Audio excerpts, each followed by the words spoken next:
October 1962, the world held its breath. For 13 days, the United States and the Soviet Union stood on the edge of nuclear war. This is the story of the Cuban Missile Crisis. To understand the crisis, we need to rewind a bit. It's the height of the Cold War.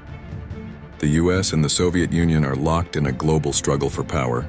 Cuba, just 90 miles off the coast of Florida, had recently undergone a communist revolution, bringing Fidel Castro to power. In 1961, the US backed the failed Bay of Pigs invasion to overthrow Castro. This pushed Cuba straight into the arms of the Soviets. In October 1962, American spy planes flying over Cuba spotted something alarming: Soviet nuclear missile sites under construction. These weren't just any weapons. These were medium-range ballistic missiles capable of striking most of the continental US in minutes. President John F. Kennedy was faced with a terrifying decision.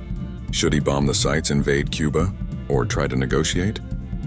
It shall be the policy of this nation to regard any nuclear missile launched from Cuba as an attack by the Soviet Union on the United States.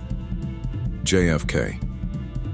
Instead of attacking, JFK imposed a naval blockade, or as he called it, a quarantine, to prevent more Soviet missiles from reaching Cuba. For nearly 2 weeks, the world watched as Soviet ships sailed toward the US blockade line.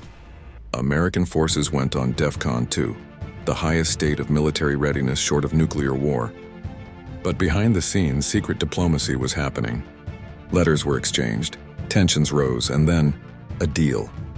On October 28th, Soviet leader Nikita Khrushchev agreed to remove the missiles from Cuba.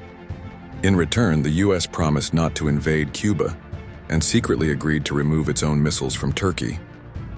The world exhaled. The crisis was over. The Cuban Missile Crisis didn't just end a standoff. It sparked new efforts to control nuclear weapons, including the creation of the hotline between Washington and Moscow. It's remembered today as a moment when diplomacy barely outweighed destruction. Thanks for watching. What do you think would have happened if the crisis had gone the other way? Let us know in the comments, and don't forget to like, subscribe, and hit the bell for more deep dives into history.